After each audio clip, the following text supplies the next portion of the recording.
Good afternoon, everyone. Welcome to What Chimpanzees Can Tell Us About Healthy Aging. Although we cannot be together in person, I'm so pleased to welcome more than 300 alums, parents, and friends of Tufts to this event from around the globe as part of Virtual Reunion Week, which features alumni panels, faculty lectures like this one, and several fun events for jumbos of all ages to join. To see the full schedule of events, please visit alumniandfriends.tufts.edu. There's still time to register for more events. My name is Tara Stawinski, and I am a proud member of the class of 1991. I'm excited to be here among my classmates celebrating my 30th reunion, but also as president and CEO and chief scientific officer of the Diane Fossey Gorilla Fund, very excited to be introducing to you Professor Machanda's research, which is similar to my own passions. We both work with great apes and have for many years, and I think I'm just as excited as everyone on the webinar to hear more about her research. Before I do introductions, I'd like to go over a few housekeeping items. You'll notice your audio and video has been turned off to eliminate any distraction and disruption from background noise. We'll have an audience Q&A session after the presentation, and if you would like to ask a question, please do so using the Q&A chat function on the lower right-hand portion of your screen. This webinar is going to be recorded and will be uploaded to the Tufts Alumni YouTube channel. Marianne will post a link to that page and you will receive an email when the video is ready for viewing. You'll notice closed captioning is on. If you would like to turn the screen off, please click Live Transcript at the bottom of your screen and click on Hide Subtitles. Lastly, I'd like to call attention to our community values. Our goal is to create an environment where everyone feels welcome to participate, ask questions, and participate in a respectful conversation. Marianne is going to post those values now. Now, I'm very pleased to introduce Professor Zarin Machanda, Family Career Development Assistant Professor in the Department of Anthropology, and the Director of Long-Term Research at the Kibale Chimpanzee Project. I know a few of you have been to Kibale, I have as well. It's an amazing part of the world, and the research that's been happening there for so many years has contributed a lot to not only what we know about chimpanzees, but also what we know about our own species. Her research revolves around understanding the factors that shape the quality and development of social relationships among wild chimpanzees. Her work is focused mostly on the evolution of male-female relationships, cooperation among males, specifically cooperative hunting, and how chimpanzees use communication to mediate social relationships. But more recently, she has published groundbreaking research about how chimpanzees choose and form relationships later in life that may also provide insight for us humans as we age. And that is what she is here with us today to discuss. Please join me in giving a virtual warm welcome to Professor Zarin Machanda. Thank you, Tara. It's such an honor to be introduced by you because I have been such a longtime fan of your own work with the mountain gorillas. So good afternoon, everyone. I'm really delighted to be here to tell you a little bit about my work on what chimpanzees can tell us about aging. So let me just start by, kind of framing this question. I think a lot of us are interested in aging patterns in humans, and humans are living longer lives than ever before in the history of our species. But when we think about the research that's been done on aging, a lot of the research has really focused on the pathology of aging, diseases that that happen to us when we're when we're older, like Alzheimer's. We often think of aging in very negative ways, as things that, like, it's all this bad stuff that's happening to us. And what I'd like to propose today is maybe reframing this discussion about human aging and really thinking about what is the healthy pattern of human aging. And I would like to make kind of a call for thinking about using data from wild chimpanzees, which are one of our closest living relatives on Earth, as maybe a model for healthy aging, looking at the aging patterns of chimps, thinking about how they compare to humans, and really trying to understand what might be a pattern of healthy aging for humans. And I would argue that whenever we think about patterns of aging or patterns of development, whether it's thinking about infants or juveniles, but also thinking about old age, that we really need to have data from chimpanzees, to really understand the process of aging, and kind of what natural selection has designed for our own species. So, like I said, chimpanzees are one of the closest living relatives of humans, along with bonobos, and we share a lot of patterns in common with chimpanzees. So we have, like with the other apes, like these really long patterns of infant development. We spend a long time as infants and juveniles, but importantly, especially compared to the other primates, chimpanzees have very, very long lives. So in the wild, chimpanzees can live into their 50s, into their even late 50s. And although chimpanzees don't have this period of post-reproduction that we see in humans, where human females go through menopause, what we see in chimpanzees is kind of an old age. So we kind of think of chimpanzees as peaking around middle age when they're about 30, but then they can actually live up to 2 to 3 decades past this point. So very similar to humans, we have these kind of shared traits, along with kind of just a pattern of long lives and old age. The other thing that's really interesting about chimps and the other apes is that we have incredibly large brains for our body size, and we are, just like them, extremely social. Because of our large brains, we can make decisions about our social lives that are quite complicated. One of the nice things about using chimpanzees as a model for aging is that we don't have some of the complications that we have with human data. So human data is, especially when we're thinking about aging and we want to compare, just say, 80-year-olds to 20-year-olds, one of the things that we have to contend with are things like cohort effects. And cohort effects can be kind of really incredible world events that happen to, at one particular time. So think about the fact that, all 80-year-olds lived through World War II, which is kind of like a catastrophic, worldwide event that may have affected their aging patterns. And we can't do anything really about that because everybody on Earth really lived through that. The other thing that might happen with cohort effects are these, advances in technology, where if we compare 80-year-olds and 20-year-olds, we can't really control for the fact that 20-year-olds grew up with the internet and 80-year-olds didn't grow up with the internet.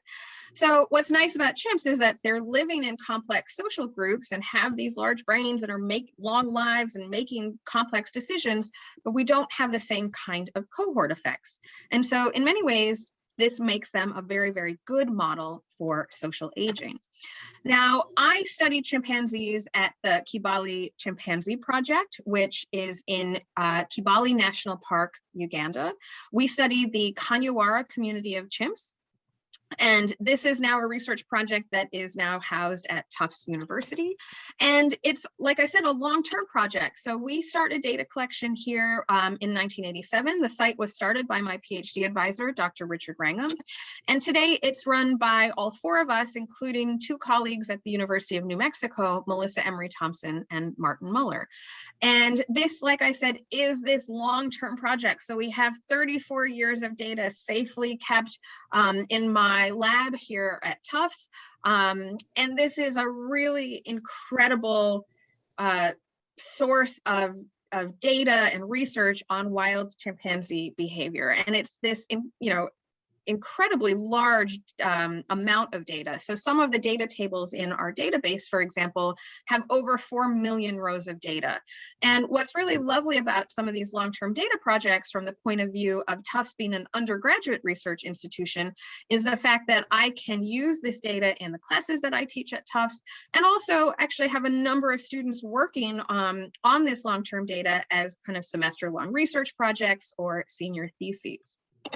So I wanted to get everyone a little bit in the mood about what it's like to study chimpanzees and what it's like to really be in the wild. I haven't had a chance because of the pandemic to go back to my field site, so all I can do is really watch these videos.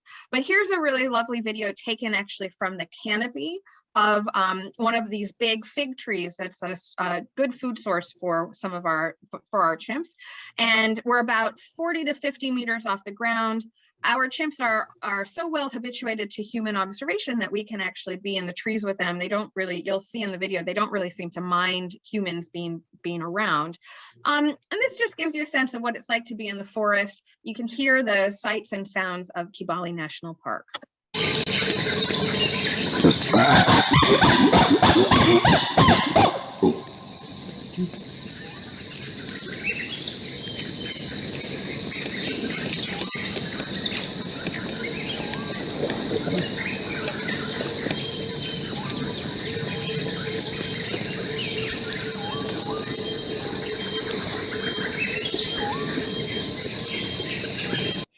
So that gives you a sense of what it's like up in the trees. Chimpanzees spend about 50% of their time in the trees and 50% of their time on the ground. And so we do get lovely also video and just observations of them on the ground. I have a very long-standing research interest in infant development, especially thinking about sex differences in infant development. So oftentimes when I go to the field, I get to spend a lot of time in the field with baby chimpanzees. And if you have the pleasure of doing that, as I do, you get to see a lot of ridiculous play behavior. So here are two of our individuals. This is Euro, who's in front. She's about 6 years old.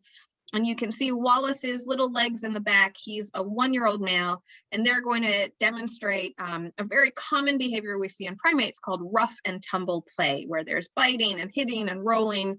And take a look. And you might even, if you listen carefully, hear a little bit of laughter.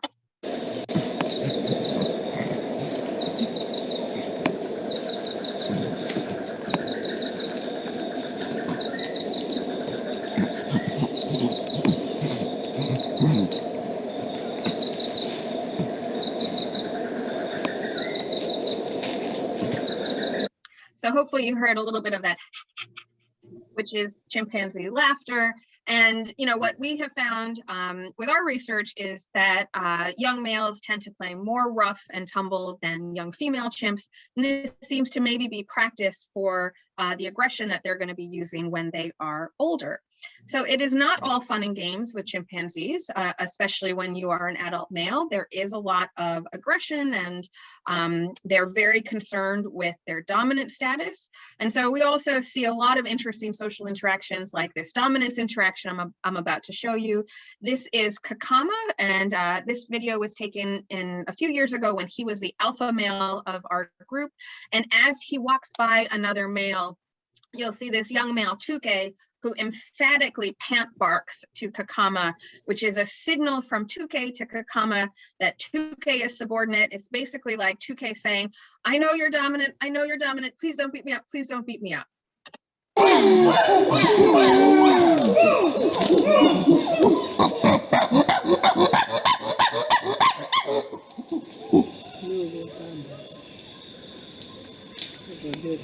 And so we can actually take data on the direction of those kinds of vocalizations to construct a dominance hierarchy. So now that I've gotten you hopefully in the mood for the rest of the talk with some video, let me give you a little bit of vocabulary and just a background in chimpanzee social behavior and socioecology to kind of understand what's happening with our data. So chimpanzees live in what we call a fission fusion social organization. And so what that means is we study the Kanyawara community of chimps, and that's about, I think we have about 58 individuals right now, but actually we never see all 58 individuals all together at once. Instead, chimpanzees do something called fission fusion, where small temporary subgroups will kind of form and break up through the day, and individuals will come and go and join individuals that they want to spend time with. So fission fusion is basically what humans do, and it gives chimpanzees a lot of social flexibility in the decisions that they're making. So if if one chimpanzee is really aggravating another, they can just go off and go hang out with some others who are in their social group. Now, chimpanzees are frugivorous. So about 50% of their diet is ripe fruit, and chimpanzees are pretty motivated throughout the course of the day to have some kind of ripe fruit in their diet. So they're constantly moving around their habitat and their territory looking for ripe fruit. Now, chimpanzees are what we call male philopatric, which means that males live in the community that they are born into, whereas females will transfer to a new community at adolescence. And then once they transfer, we never really see them again. So they go and join a new community and have babies in that community, and then will stay there for the rest of their lives. So what this means is that males are generally more related to each other because they're all in the group with their fathers and brothers and uncles. And male philopatry tends to result in more cooperative behaviors among the males compared to the females, and just generally stronger social relationships among males compared to females. Now, females are generally well, they're relatively asocial compared to the males, but they do tend to become a little bit more social when they have what we call a sexual swelling. And this is swelling of the labial tissue that's happening around the time of ovulation. And so this is a big pink signal to the males that they are close to ovulating or actually ovulating. And this tends to generate a lot of social excitement among our males, and these females tend to be found in relatively large groups. But there's a lot of competition for access to these females when they have sexual swelling. So that's a little bit about chimps. Now, one of the things I want to spend the rest of the talk really talking about is this idea of social aging and how we might think of using chimpanzee data to better understand human social aging. So what is the phenotype of human social aging? What are the patterns that we see among our own species? Now, before I actually tell you a little bit more about the patterns, I think this is something that is becoming more and more of interest, not just to people who study human behavior, but actually to even kind of the medical community, for example. So this is one of my all-time kind of favorite meta-analyses. This is actually, almost 11 years old now, and I'll kind of walk you through this figure. But what this study did is it took lots and lots of different studies that kind of predicted mortality risk in humans. So, things like, oh, wow, if you smoke a lot, you have an increased risk of mortality compared to if you never smoked. Or if you drink a lot, you have an increased mortality risk compared if you never drank. And so what these bars are kind of the protective effect on your mortality of something like giving up smoking. So if you give up smoking, that protects you from death, essentially. Same with if you don't drink compared to if you excessively drink.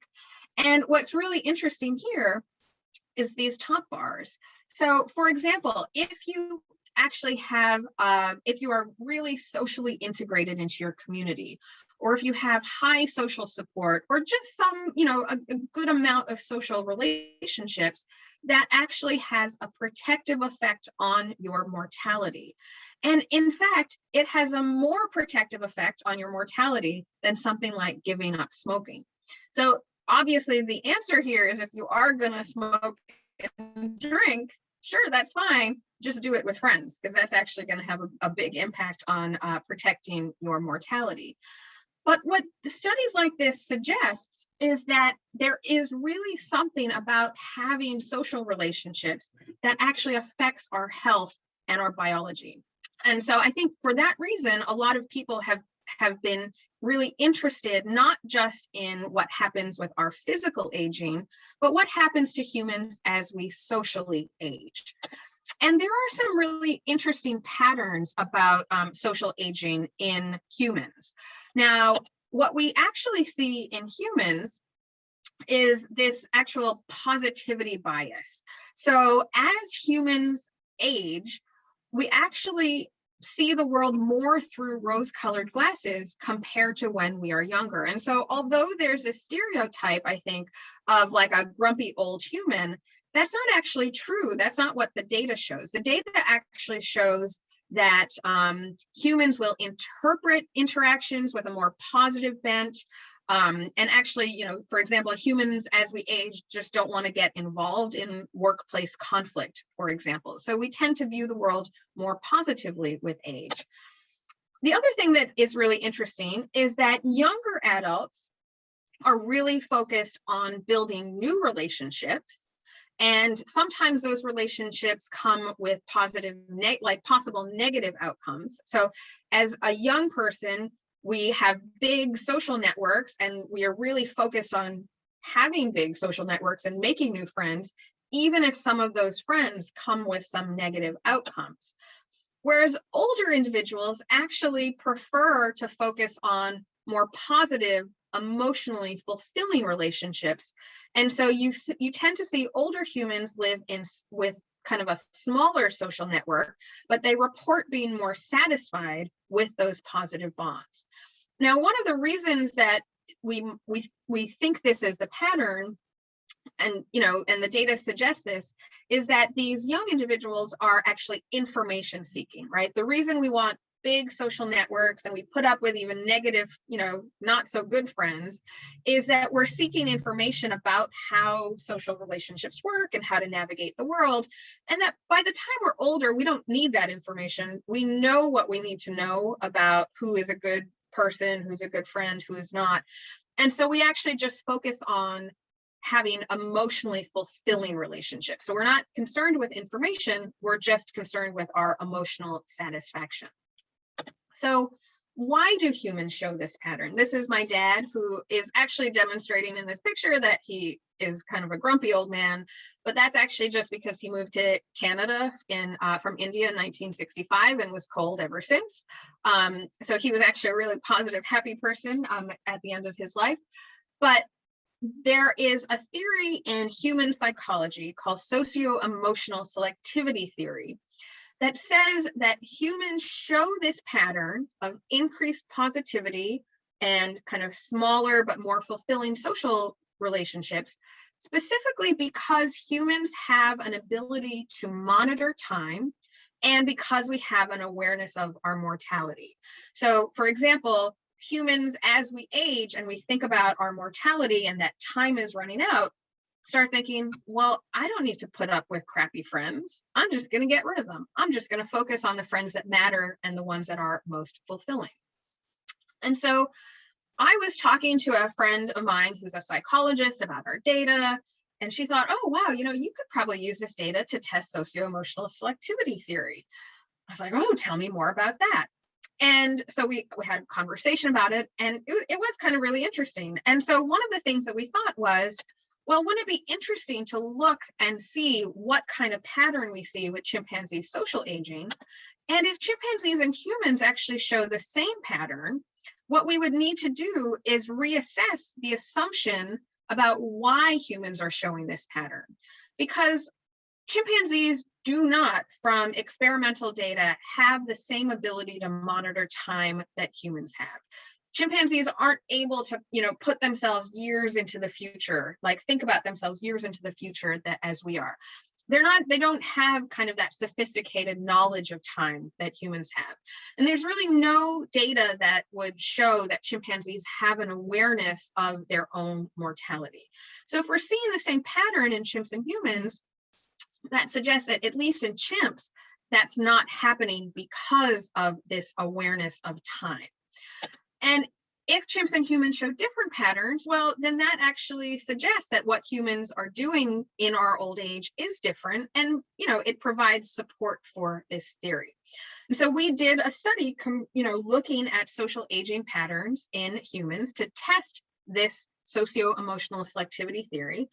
And we were really pleased that it was actually published in Science magazine in October of last year. And this is my colleague, Dr. Alex Rosati, who I collaborated with on this research. This is the psychologist who I was talking about. We had this kind of conversation in the hall. That's actually one of the things that I miss most about doing research during the past year with this pandemic and having worked at home.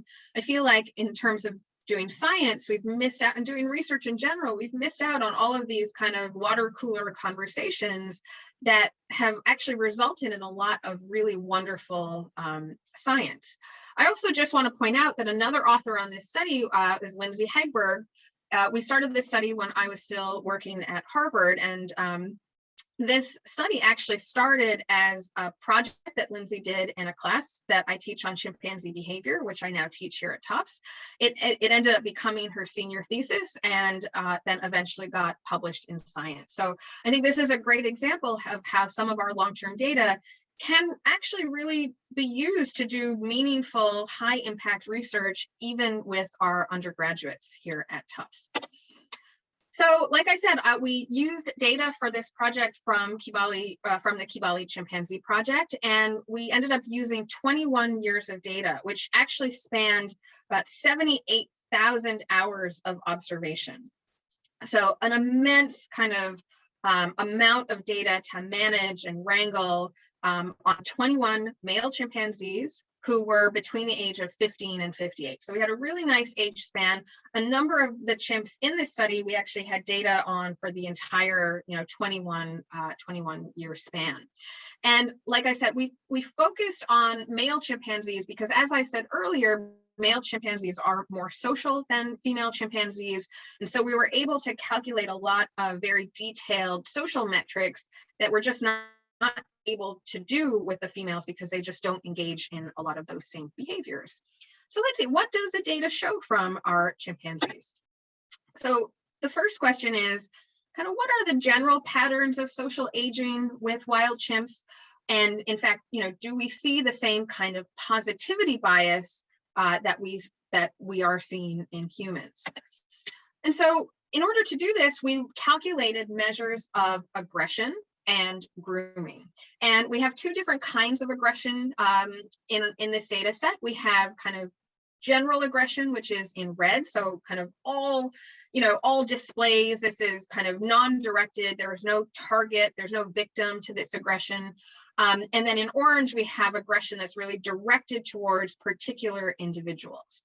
And hopefully what you can see with our data is as these wild chimp males are aging, you see a decline in both directed and non-directed aggression with age. And to us, aggression is really what we would think of as a negative behavior. On the flip side, we have grooming in blue. And grooming is something that, two chimpanzees are sitting next to each other, cleaning each other's fur. I'll show you a video of this a little bit later. It's a very calm behavior. It's very gentle. There's a lot of trust between these two individuals because they're not, you're sitting close to someone who could eventually kind of become aggressive to you. And what we actually see is very little change in grooming with age. And if anything, there's a slight positive, a slight increase in grooming with age, but generally it stays relatively consistent. So taken together, if you think about aggression grooming being positive, the relative, the ratio of these kinds of behaviors together suggests that there is also a positivity bias with age. So chimps are decreasing their negative behaviors, kind of keeping their positive behaviors the same, resulting in this net increase in positivity. So like humans, chimpanzees are showing a positivity bias. Now let's also think about whether social relationships change with age. And to look at social relationships, we're able to kind of look at data on all sorts of different metrics to calculate friendships. And we actually can calculate two different kinds of friendships. So in green, I'm showing you data on what we would call lopsided friendships. And those are those friendships where you're always sitting next to someone, but and you're always approaching someone and they're always just kind of moving away from you. So they're not that interested in reciprocating that friendship. So I often think about this as like older siblings and younger siblings. You know how the younger siblings always running up to the older one thinking like, well, play with me. And the older one's like, oh, moving away, not that interested in reciprocating. In blue, we have what we would call mutual friends. And these are friends where, they're equally kind of involved in the friendship. They're reciprocating this kind of friendly behavior with one another. And what's really interesting is we actually were able to show that younger males, as males age, you actually kind of decrease this number of lopsided friends. So you get rid of all of those friendships where you were doing all of the work and they weren't reciprocating. And you, as you get older, focus on your mutual friends. And so, and there was really no difference in the overall number of friends. Everyone had about 4 friends, but it was the ratio between mutual and lopsided friends. So younger individuals were kind of tolerating these lopsided friendships much more so than older individuals who are like, generally like, well, if you're a lopsided friend, I don't really have time for that. What was kind of interesting is that when we looked at kind of who wanted to be friends with whom, we found that everyone really had a preference to be friends with older males. So here is data on the proportion of mutual friends by age category. And what's interesting is that, if you were a kind of prime aged adult, so somewhere between, like around 25 to 35, and if you were an older adult, you really had a lot of mutual friends who were older individuals, so that these older individuals kind of seemed very attractive. Here's the data for the lopsided friends. And you can see that young individuals were really kind of attracted to these older partners, whether they were prime aged or kind of older individuals. So what this kind of suggests is that these old males are actually quite socially attractive partners. Like, everyone's kind of vying for their friendship. They're reciprocating with other old males, but everyone is kind of interested in being friends with them. And then the other thing that we actually were able to show is not only are you kind of sitting next to these individuals who are your mutual friends, but you're also investing in these mutual friends quite a lot. And one of the ways that we measured investment was through grooming. So sitting next to another individual and like investing time by cleaning their fur. Again, I said it's this kind of relaxed behavior. And we show that no matter the age category, everyone grooms their mutual friend more, and they actually groom their mutual friends more equitably, whether that's within a grooming bout or across a year. And just remember that older adults have more mutual friends. So over the course of a day, they're really spending a lot of time investing in these mutual friendships. So these do seem to be quite important relationships for these older individuals. And so when you go out into the field with us, it's not at all uncommon to see these two old males like we have. Here's Stout and here's Big Brown. Stout's actually the oldest male in our study. He was about, probably about 56 in this video, and Big Brown here is in his late 40s, early 50s in this video. It's not at all uncommon to see these kinds of scenes where you have these two old males who are friends with each other, sitting, grooming each other mutually.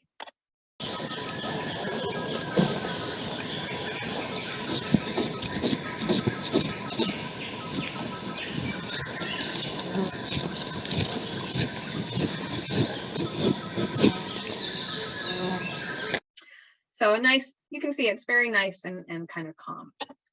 So what did we find? We found that chimpanzees, like humans, have a positivity bias, and they actually show selectivity with their friendships as they age. They kind of focus a lot more on positive mutual relationships as they age compared to when they are younger.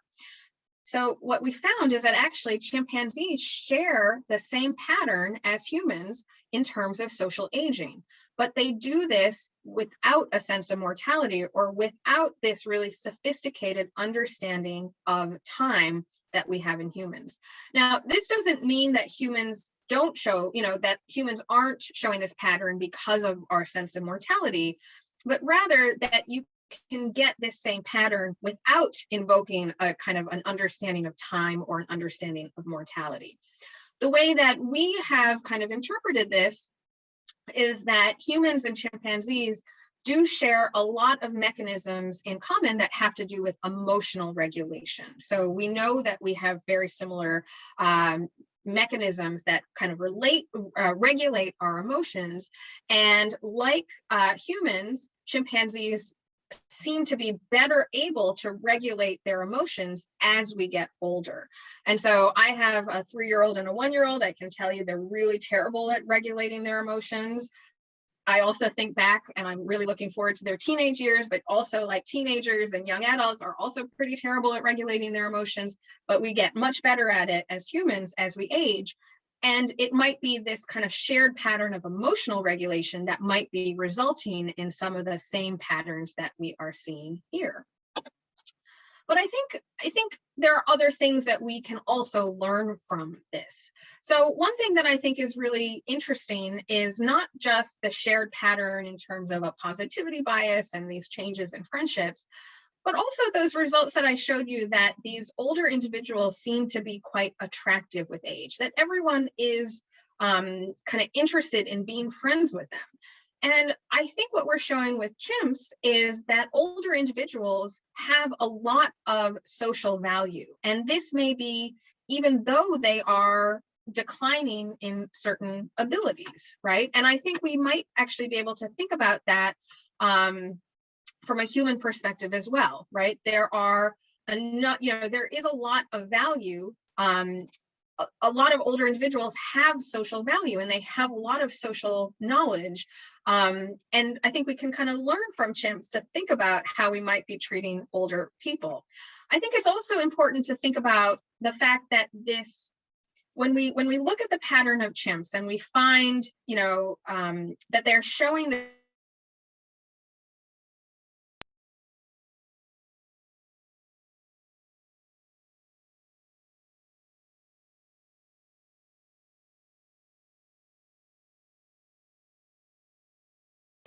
we often look at the human data of this paring down of the social network, this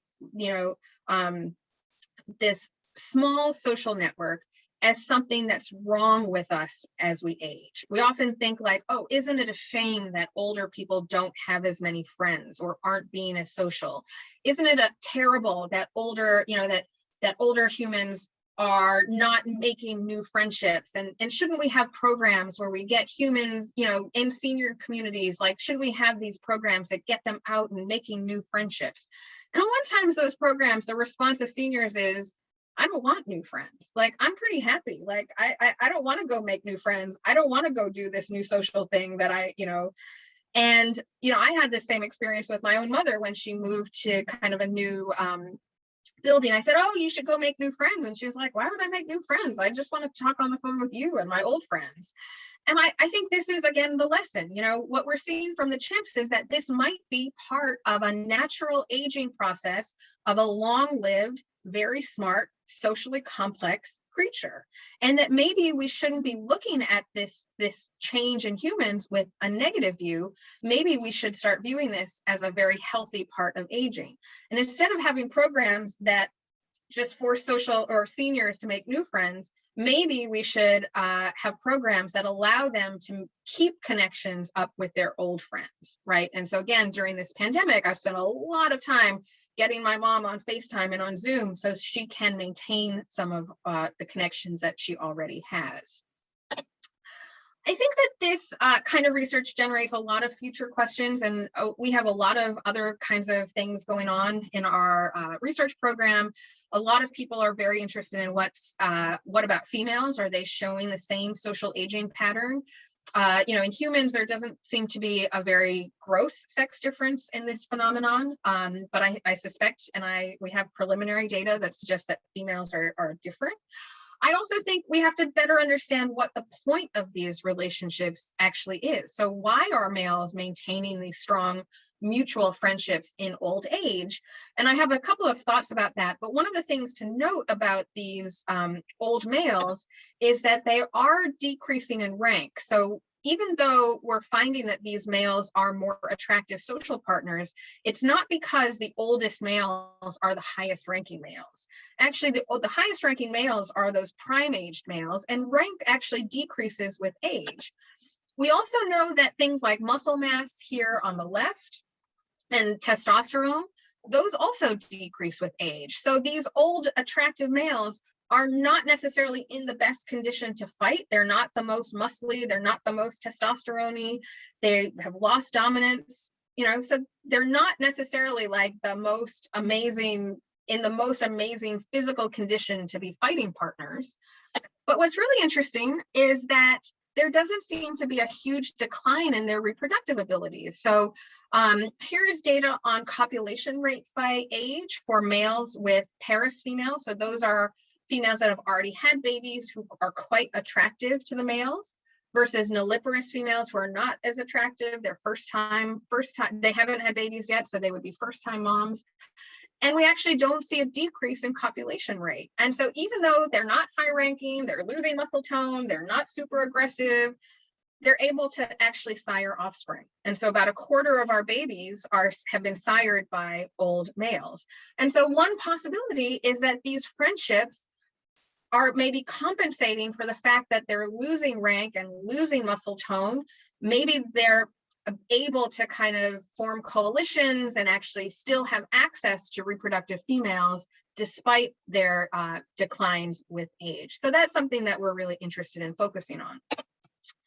Since Tara's on the call, I would also like to make a shout out that I think we really need to understand these patterns for other primates, specifically the other great apes.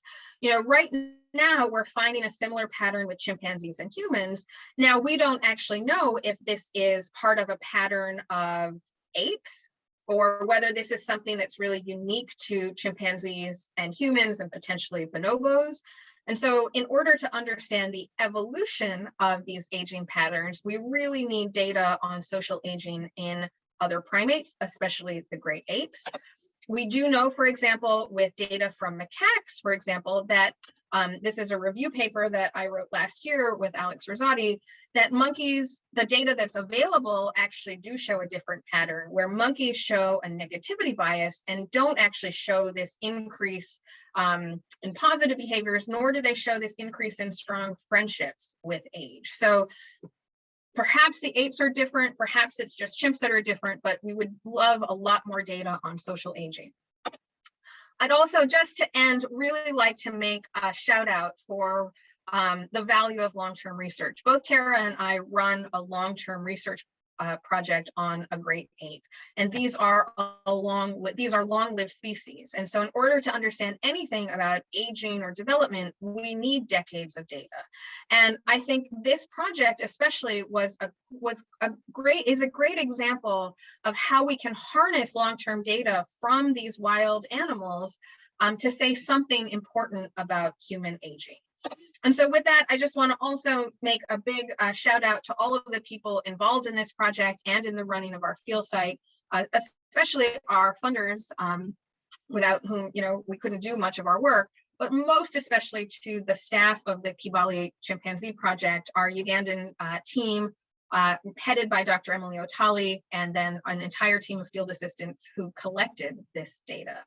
And so thank you very much. We have a great website. We're on Twitter. If you'd like to follow us for any updates from the field, we would love to see you on Twitter. Wonderful.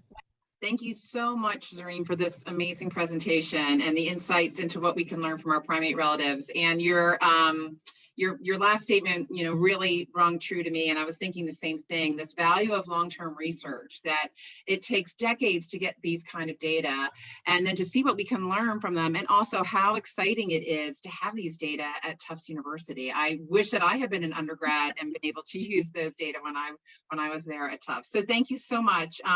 We have some questions that have come in, and one actually relates to the next to last point you were making, and that's sort of about needing comparative data. And the question was, have similar results been found in bonobos? And also, is human social structure more similar to chimpanzees or to bonobos?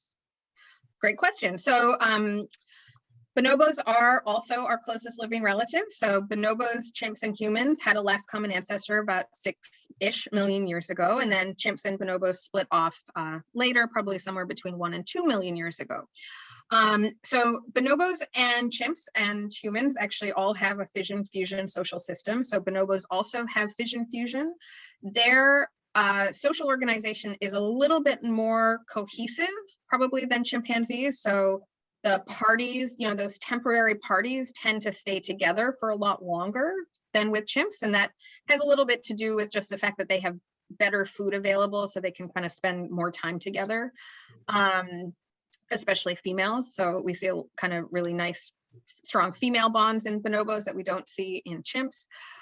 We don't have data on bonobos, and actually, you know, bonobos are probably, you know, close to being the least studied of the great apes, I think, and they're really isolated to a particular part of the Democratic Republic of Congo, which is a very hard part of the world to work. And so research has been, I think, a little slower to get started there.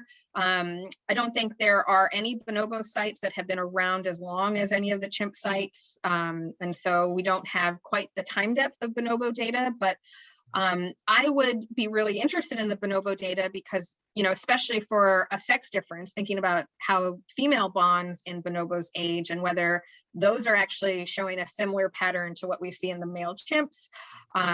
So again, I don't study bonobos, but I have colleagues who do. And Tara, along with you and the gorillas, I would make a real big shout out that it would be great to have this comparative data. Yeah, I agree completely. And what is so interesting is there's 5 species of great apes, us being one of them, and they're all so different. When we think about gorilla social structure, it's very different than the other African apes, and then orangutans are their own, completely unique. So I couldn't agree more. And again, it goes to the value of not just these long-term sites, but people there every day observing these animals and building these incredible databases. When you talked about having 4 million, rows of data or cells of data, I mean, that's what it takes to be able to answer these kinds of questions. So it's just amazing. We have another question, which is understanding the value that chimpanzee society seems to place on relationships with seniors. Do we have any sense as to why we see in our own Western society a decline in value for relationships with older adults? Yeah, I mean, I think that's a great question. I'm not a human sociologist, so I think that might be a question better answered by them. But I do think that it's not necessarily a species characteristic, right? So I think there are a lot of human cultures that have, that place value on the knowledge and activities of seniors. So, it's not something that we are biologically predisposed to kind of ignore seniors and put them somewhere and never talk to them again. I think that across human cultures, there is a lot of value to seniors. And I think, from an evolutionary perspective, Tara and I would probably hearken to the grandmother hypothesis that one of the reasons that we actually have these long lifespans is because grandmothers are so incredibly valuable to the survival and success of their grandbabies. And so I think from an evolutionary point of view, we do, as a species, we value at least grandmothers. And I think that is seen in some cultures. But, why it's not necessarily seen in our own culture, I can just, from personal experience, I think because we are living quite long lives, longer than ever before, with the kind of help of medical interventions, I think it's medically kind of sometimes difficult to have seniors stay with you, right? My own father needed a lot of medical care as he got older, and it was just not feasible to do that at home. Mm-hmm. And so there's probably some aspect to that, but I do think there are lots of human cultures that do value older individuals. We just might need to rethink that in our own society. Yeah, I think that's an excellent point. Another great question: why do females have less connections? Too busy caring for children? What about older females who are less involved with children, I presume? Yeah, older female chimps are never less involved with their kids, I think is the answer. So female chimps will start reproducing, around the age of probably 15, 16. And, they have their first baby, and then generally probably every, around 5 years, they'll have another baby. And they'll have babies every 5-ish years until they die. And so there's almost always a baby chimp to take care of. And so they're never away from childcare duties. But I think importantly, one of the things that we see with primates in general is that females are often more concerned with where their next meal is coming from. So female reproductive success is really, right, the female reproductive success is really driven by how many calories you can get. And so in order to avoid competition for feeding and in order to kind of maximize their caloric gain, female chimpanzees tend to spend more time alone. than male. So male reproductive success is really about like rank and social relationships and not driven as much by calories. And so they really invest in spending time with each other and forming these bonds. And females really can't afford to be as social, at least with chimps. That's what makes bonobos so interesting, because bonobos live in this land where there is just more food available compared to chimps. And so females are able to spend time with one another. And in that kind of situation, you see stronger bonds form. And interestingly, when chimps are in captivity, and again, you don't have kind of the limitations of, where is my next meal coming from? How many calories can I get? You tend to see females form strong bonds in captivity. And so it's not that chimp females can't form strong bonds, it's that they're almost at this trade-off between like social bonds and getting food. Great. Excellent. So here's a question. I think this is probably something that is near and dear to both of our hearts given the last year. You can hear when you talk about the chimps, obviously we study these animals, but they are much more than study subjects. They're individuals that we are invested in. They have incredibly complex lives like we've just heard about. They all have their own personalities. And so we worry about them a lot in addition to studying them. And COVID has obviously been an incredible challenge because the great apes have the same receptor system to COVID-19 as we do. So the question is, I've spent a ton of my year thinking about COVID. How are the chimps doing with respect to COVID, and how has your research changed as a result? Well, we've also spent a tremendous amount of the year thinking about COVID. And as you said, chimps and all of the apes are susceptible to coronaviruses. So we're incredibly worried about it. What's interesting, and I think this is probably true for the gorillas as well, is that even before COVID, respiratory one of our number one concerns all the time. And so I showed you a video of Kakama, and I think I showed you a video of Stout. And those are two chimps who actually died in 2013 when a respiratory epidemic kind of went through the park. And it wiped out 6 of our chimps in 6 days, I think. Every morning we got like a new email like, oh, Kakama died, oh, Stout died. So upsetting, right? Because these chimps are like our children. And so we're always concerned about respiratory viruses. That epidemic was just a human rhinovirus, so the common cold. So definitely something that was introduced from the human population. So a lot of our safety protocols that we would normally do all the time are, kind of the same things that you might consider doing with COVID. Like we maintain a really far distance from the study animals.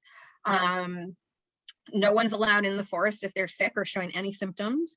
Some of the things that we did with COVID, we increased the distance. We kind of reduced our observation hours slightly.